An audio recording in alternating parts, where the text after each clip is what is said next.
네, 국내 제약 바이오 기업들의 복제 의약품, 이 바이오 시밀러 사업이 더욱 탄력을 받을 것으로 보입니다. 미국이 관련 지원을 대폭 늘리기로 하면서 그 수혜가 예상되고 있습니다. 성장기업부 신동호 기자와 함께 이 소식 알아보겠습니다.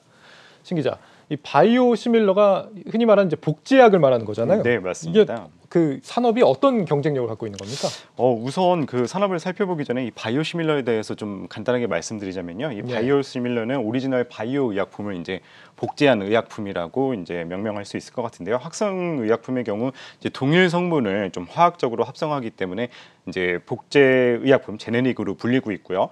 또 다만 바이오 시밀러는 이제 살아있는 세포 등을 이용하기 때문에 완전히 동일하게 이제 복제되지 않고 비슷하다는 의미에서 이제 시밀러라는 단어를 부릅니다. 그래서 흔히들 바이오 시밀러는 오리지널 의약품과 동일한 효과를 낸다고 하죠. 그런데 이제 임상에서 가장 많은 시간과 이제 비용이 드는 임상 이상을 생략을 할 수가 있고요. 덕분에 이 오리지널 제품의 가격 대비 한 50%에서 70%까지 가격이 저렴하다는 게 이제 가장 큰 특징입니다. 때문에 제약 바이오 기업들 입장에서는 이제 많은 시간과 비용이 소요되는 거를 좀 줄이고 또 가격적인 측면에서도 충분히 경쟁력이 할 수 있기 때문에 이 바이오 시밀러 사업에 뛰어들 수밖에 없는 상황입니다. 이 다양한 시장 조사 자료가 있지만은요, 이제 시장 조사 업체 한 곳에 따르면은 글로벌 바이오 시밀러 시장이 2018년에 약 18조 원에서 연간 30%씩 성장을 해서 2023년에는 약 56조 원에 다다를 것으로 전망이 되고 있습니다. 되게 높게 점쳐지고 있는데, 네, 맞습니다. 그러니까 이 오리지널보다 개발 비용이 훨씬 적게 든다는 점이 그렇죠. 강점이다 이겁니다. 네. 미국은 지금 제약 바이오 시장에서도 굉장히 좀 보수적인 시장으로 알려져 있다고 들었는데, 이런 미국에서 바이오 시밀러에 대한 지원을 강화하겠다. 좀 배경이 궁금해지는데요.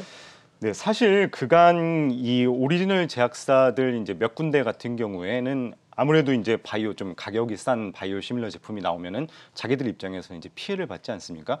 그래서 사실 이제 미국 시장에서도 이 몇몇 이 오리지널 제약사들의 반대로 인해서 그간 좀 바이오 시밀러 시장이 뭐 유럽이나 상대적으로 좀 보수적이었던 게 사실입니다.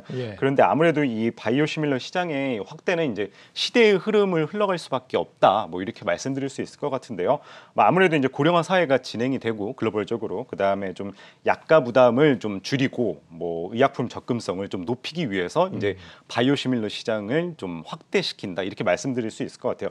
최근에 그 머크사의 그 먹는 치료제만 보더라도 왜 우리나라 가격으로 한 82만 원 정도 된다고 그러지 않았습니까? 그래가지고 이제 이 치료제에 있어서도 뭐 빈익빈, 부익부 현상이 이제 나타난다. 그래서 뭐 이 부분에 대해서도 이제 바이오 시밀러가 이제 향후에 또 나오게 될 거란 말이죠.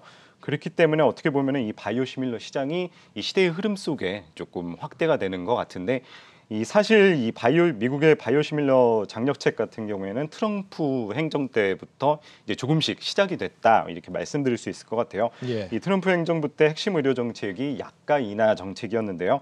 당시 이제 자국의 약값을 내리기 위해 제네릭 바이오 시밀러 도입 확대와 뭐 규제 완화 등으로 이 제약 회사의 가격 경쟁을 촉진한다는 이제 골자로 한 이 약가 인하 정책을 발표를 했고요. 이러한 기조가 그렇죠. 바이든 정부 때 들어서 이제 처음 이제 트럼프 행정부 때 이제 조금씩 시작이 됐다면 좀 가속화됐다. 오히려 더 가속화되고 있다. 그렇죠. 그렇게 말씀드릴 수 있을 것 같습니다. 가장 최근이죠. 이 지난 7월 말에 미국 상원법사위원회에서 이 처방약의 가격을 낮추고 또 오리지널 의약품을 가진 회사의 특허 남용을 억제하는 법안 등의 이 4개 법안을 지금 승인을 했고요. 이 법안이 이제 당연히 이제 상원 본 회의로 넘어가고 이 법안에 환자에게 이제 저렴한 치료 옵션이 될 바이오 시밀러에 대한 이 지원을 강화하는 또 내용도 마련됐다고 합니다. 좀 더 자세한 이야기는 이제 미국의 정책 변화에 따른 국산 제약 바이오 기업들의 이 바이오 시밀러 시장 확대에 대해서는 정지용 기자가 좀 더 자세히 전해드리도록 하겠습니다. 미국은 유럽에 비해 복제약인 제네릭 의약품과 바이오 시밀러 제품에 인색했습니다. 지난 5년간 유럽에서 52건의 바이오 시밀러가 새롭게 승인됐지만 미국에선 28건에 그쳤습니다. 미국의 약가는 OECD 32개국 평균에 비해 약 2.5배 높고 전문 의약품은 우리나라보다 3배 정도 비쌉니다. 이렇게 약값이 높은 이유는 제약사가 보험사와 보험약 처방 목록을 정하는 급여 관리 업체에 리베이트를 제공하는 게 아직까지 합법이기 때문입니다. 약값의 2에서 30%를 차지하는 리베이트 탓에 가격은 높아지고 경쟁은 저해되면서 약가 해결은 미국 정부의 골칫거리였습니다. 이에 미국 바이든 행정부는 고가의약품과의 전쟁을 선포하고 더욱 강하게 정책을 밀어붙이고 있습니다. 지난 7월 미국 식품의약국이 처음으로 오리지널 의약품과 교체 처방할 수 있는 대체 가능한 바이오 시밀러를 허가해주면서 경쟁 촉진에 탄력이 붙었습니다.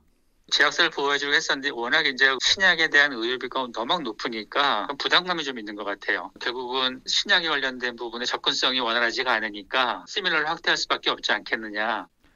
국산 바이오시밀러를 대표하는 기업들에게는 미국 시장 점유율을 확대할 수 있는 기회로 여겨집니다. 삼성 바이오에피스는 최근 안과 질환 치료제인 바이오비즈에 대한 미국 판매 허가를 획득했습니다.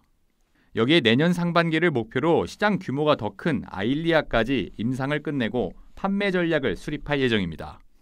글로벌리 마켓 사이즈가 루센티스보다 아일리아가 확실히 한 두세 배 정도 큽니다. 마켓 쉐어 자체가 서로 막 카니발라이즘으로 상충한다기보다는 루센티스를 계속적으로 쓰는 환자층이 있고 아일리아를 또 쓰는 또 환자층이 있어서 저희가 지금 노리는 거는 루센티스로 먼저 시장을 들어가서 안과 질환에 대한 영향력이라던가 경험을 쌓고 아일리아로 들어가면서 실제 두 개의 시장을 모두 다 노리자라고 하는 게 현재 회사의 목표 중에 하나입니다. 셀트리온 역시 이달 글로벌 블록버스터인 직장암 치료제 아바스틴 바이오시밀러에 대한 미국 판매 허가를 신청했습니다. 유럽에서 허가를 얻은 램시마 SC를 비롯해 글로벌 의약품 매출 1위 제품인 휴미라의 바이오시밀러 유플라이마도 미국에 진출시킬 계획입니다. 두 업체는 건선 치료제인 스텔라라, 골다공증 치료제 프롤리아 등의 글로벌 임상을 1, 2년 안에 마칠 계획으로 미국에 진출시킬 제품군을 확대할 방침입니다. 한국경제TV 정재홍입니다.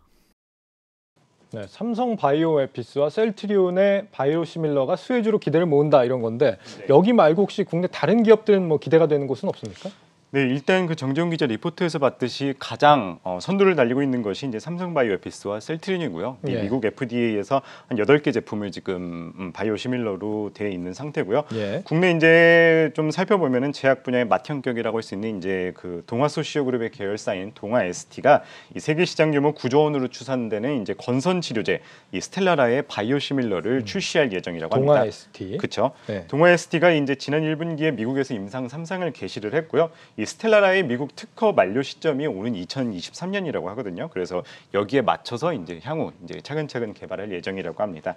또 주목할 만한 바이오시밀러는 이 황반변성 치료제입니다. 이 그중 하나인 이 아일리아 바이오시밀러를 국내 이 알테오젠이라는 기업과 이제 삼천당 제약이 뛰어들어서 이 개발에 박차를 가하고 있습니다. 특히 알테오젠 같은 경우에는 이 아일리아 바이오시밀러를 개발하고 있고 지난해 자회사인 이 알토스 바이오로직스를 설립해서 올해 하반기 임상 3상을 이제 꾸준하게 순차대로 이제 진행할 계획이라고 하고요. 예. 특히 알테오젠의 경우에 2017년에 아일리아의 제형 특허를 회피할 수 있는 기술을 개발을 했기 때문에 이 물질 특허 만료 시에 곧바로 또 출시가 가능하다는 것이 또 가장 큰 특징입니다.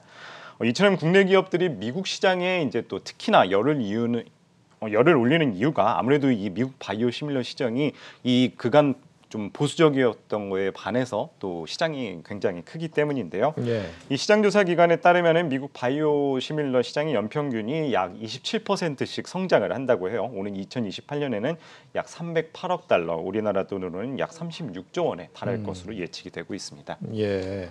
그런데 이렇게 좀 지원이 늘어난다는 건 당장 국내 기업들한테는 기회가 될 수는 있겠습니다만 이 장기적으로 봤을 때 반드시 좋게만 볼 일은 또 아니라면서요. 왜 그런 겁니까? 그렇죠. 아무래도 이 처음 시장에서는 그 높은 가격의 오리지널에 이제 좀 이렇게 대결을 하면서 좀 가격 싼 제품을 만들므로써 그 시장에서 선점을 하게 된다면은 아무래도 좀 경쟁력이 있는 게 사실이지만은요. 예. 아무래도 이 가장 빠르게 해서 이제 시장에 선점하거나 가격 경쟁력을 채우는 것이 이제 가장 중요하다는 거는 맞는 사실인데 아무래도 이 오리지널 제약사와의 또 특허 문제도 또 걸림돌이 될 수 있을 것 같습니다. 당연히 오리지널 제약사들 입장에서는 자신의 이제 이 약품에 대한 바이오시밀러를 내기 때문에 위협을 받기 때문에 또 이 특허 관련해서 또 압박을 가할 수밖에 없을 것 같고요.